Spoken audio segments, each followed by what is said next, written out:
ये सोमवार की व्रत कथा। एक समय की बात है। किसी नगर में एक साहूकार रहता था। उसके घर में धन की कोई कमी नहीं थी, लेकिन उसके कोई संतान नहीं थी।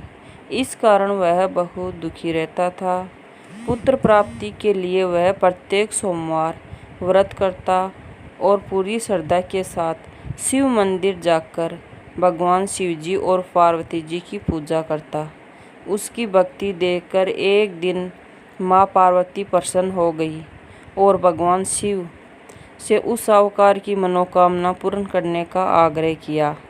पार्वती जी की इच्छा सुनकर भगवान शिव ने कहा कि हे पार्वती, इस संसार में हर प्राणी को उसके कर्मों का फल मिलता है और जिसके भाग्य में जो हो उसे भोगना ही पड़ता है।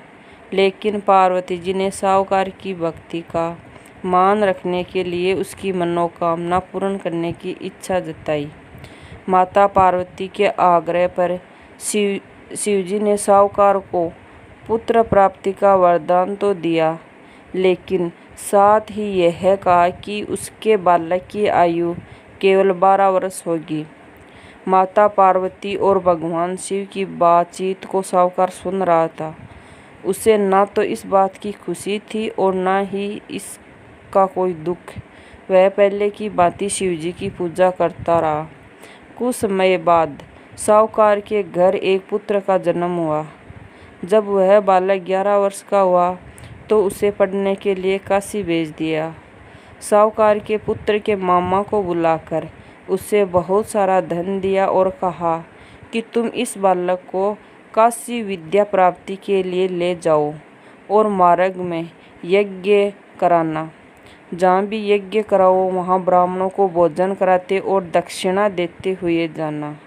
दोनों मामा भांजे इस तरह यज्ञ कराते और ब्राह्मणों को दान दक्षिणा देते काशी की ओर चल पड़े। रात में एक नगर पड़ा जहाँ नगर के राजा की कन्या का विवाह था, लेकिन जिस राजकुमार से उसका विवाह होने वाला था वह एक आंख से काना था। राजकुमार के पिता ने अपने पुत्र के काना होने की बात को छुपाने के लिए एक चाल सोची। साहूकार के पुत्र को देखकर उसके मन में एक विचार आया। उसने सोचा, क्यों न इस लड़के को दूल्हा बनाकर राजकुमारी से विवाह करा दूं। विवाह के बाद इसको धन देकर विदा कर दूंगा और राजकुमारी को अपने नगर ले जाऊंगा। लड़के को दूल्हे के वस्त्र पहनाकर राजकुमारी से विवाह कर दिया। लेकिन साहूकार का पुत्र ईमानदार था। उसे यह बात न्याय संगत नहीं लगी। उसने अवसर पाकर राजकुमारी के चुन्नी के पल्ले पर लिखा कि तुम्हारा विवाह तो मेरे साथ हुआ है, लेकिन जिस राजकुमार के संग तुम्हें भेजा जाएगा वह एक आंख से काना है। मैं काशी पढ़ने जा रहा हूँ। जब राजकुमारी ने चुन्नी पर लिखी बात पढ़ी तो उसने अपने माता पिता को यह बात बताई। राजा ने अपनी पुत्री को विदा नहीं किया, जिसे बारात वापस चली गई।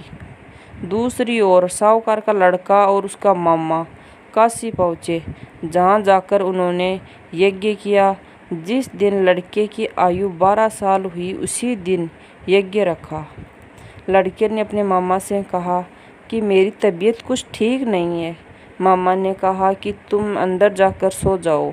शिवजी के वरदान अनुसार कुछ ही देर में उस बालक के प्राण निकल गए। मृत भांजे को देखकर उसके मामा ने विलाप शुरू किया। संयोगवश उसी समय शिवजी और पार्वती उधर से जा रहे थे। पार्वती ने कहा, स्वामी, मुझे इसके रोने के स्वर सहन नहीं हो रहे हैं। आप इस व्यक्ति के कष्ट को अवश्य दूर करें। जब शिवजी मृत बालक के समीप गए तो वह बोले कि यह उसी साहूकार का पुत्र है जिसे मैंने 12 वर्ष की आयु का वरदान दिया। जब उसकी आयु पूरी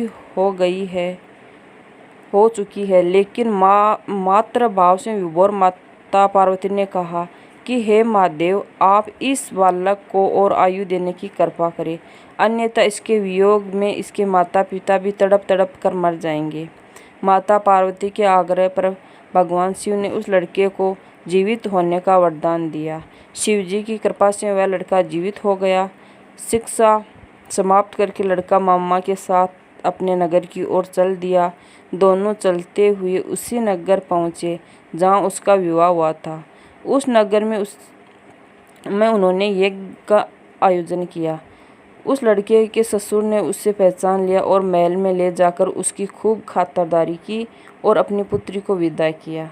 इधर साहूकार और उसकी पत्नी भूखे प्यासे रहकर बेटे की प्रतीक्षा कर रहे थे। उन्होंने प्रण कर रखा था कि यदि उन्हें अपने बेटे की मृत्यु का समाचार मिला तो वह भी प्राण त्याग देंगे, परंतु अपने बेटे के जीवित होने का समाचार पाकर वह बेहद प्रसन्न हुए। उसी रात भगवान शिव ने व्यापारी के सपने में आकर कहा कि हे श्रेष्ठी, मैंने तेरे सोमवार के व्रत करने और व्रत कथा सुनने से प्रसन्न होकर तेरे पुत्र को लंबी आयु प्रदान की है। इसी प्रकार जो कोई सोमवार का व्रत करता है या कथा सुनता है या पढ़ता है, उसके सभी दुख दूर हो जाते हैं और भगवान शिव उनकी सभी मनोकामनाएं पूर्ण करते हैं।